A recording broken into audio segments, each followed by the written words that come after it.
Inspector এবং থানার ওসিকে গাছের সাথে ঝুলিয়ে মারপিট করার মন্তব্য করার কারণে খুলনার এক পুলিশ কর্মকর্তাকে প্রত্যাহার করা হয়েছে।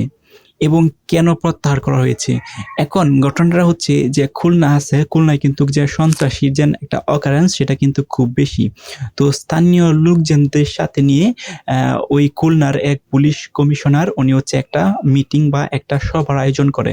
সেখানে একটা বক্তব্য দেয় উনি। সেই বক্তব্যটা 25 সেকেন্ডের একটা বক্তব্য। সামাজিক যোগাযোগ মাধ্যম ফেসবুকে কিন্তু ব্যাপকভাবে ছড়িয়ে পড়ে এবং দ্রুতই সেটা কিন্তু ভাইরাল হয়ে যায়। এখন এই যে 25 মিনিট বক্তব্য, এই 25 মিনিট বক্তব্যের মধ্যে উনি কি বলছিল? উনি যে সভাটা করছিল সেখানে খুলনার জনসাধারণ যারা আছে সবাইকে নিয়ে কিন্তু সেই সভাটা অনুষ্ঠিত হয়েছিল এবং যারা সাক্ষী দেয় বা বিভিন্ন প্রকার ইনফরমেশন দেয়, সন্ত্রাসী বলেন, চোর বলেন বা occurrence এর বিরুদ্ধে যারা বিভিন্ন ইনফরমেশনগুলা পুলিশকে দেয় এবং তাদেরকে আশ্বস্ত করার জন্য তারা বলছে, ওই পুলিশ কমিশনার বলছিল, যদি আপনারা যে ইনফরমেশনটা দিবেন পুলিশকে সেটা কিন্তু খুবই সিক্রেট থাকবে, কেউ জানতে পারবে না।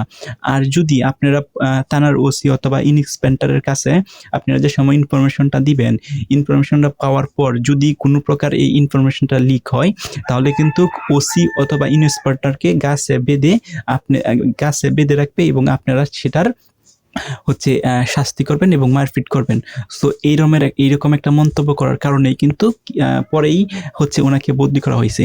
এখন চিন্তা করে দেখেন, এটা কিন্তু উনি ভালোই করছে, কারণ জনসাধারণ যারা আছে তারা ইনফরমেশন কানেক্ট করে এবং সেটা পুলিশকে দেয় এবং পুলিশ সেখানে অভিযান চালায় এবং অভিযান চালানোর পর সেই সন্ত্রাসীদেরকে কিন্তু ধরা হয়।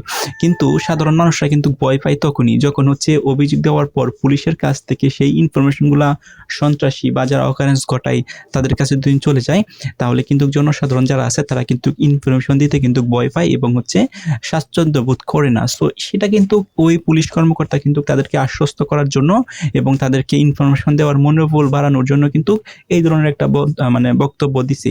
সেই বক্তব্যটা কিন্তু টোটালি একটা ভালো বিষয়, কারণ পুলিশের কাছ থেকে একটা ইনফরমেশন লিক হয়ে যাবে সেটা তো ভালো বিষয় না। কারণ পুলিশকে বিশ্বাস করে কিন্তু জনসাধারণ যারা আছে তাদের যে ইনফরমেশনগুলো আছে সেগুলোকে পুলিশকে প্রোভাইড করে। পুলিশের উচিত সেগুলোকে সিক্রেটলি প্রসেসিং করে সেখানে একটা অ্যাকশন চালানো। তো এই অ্যাকশন চালানোর বদলে সেই যে ইনফরমেশনগুলো যদি আবার সন্ত্রাসীর কাছে চলে যায় তাহলে কিন্তু সেখানে আইনের যে প্রয়োগটা সেটা কিন্তু প্রপারভাবে হয় না। সো ওই পুলিশ কর্মকর্তা বা ওই পুলিশ কমিশনার কিন্তু জনসাধারণ এবং সবাইকে ভালো রাখার জন্য এবং দুর্নীতি এবং সন্ত্রাসকে অপসারণ করার জন্য কিন্তু এই ধরনের বক্তব্য দেয় 25 মিনিট পর্যন্ত। সেই 25 মিনিট মন্তব্যটা কিন্তু খুবই ভালোই। তারপরেও কিন্তু ওনাকে বদলি করে দেওয়া হয়েছে।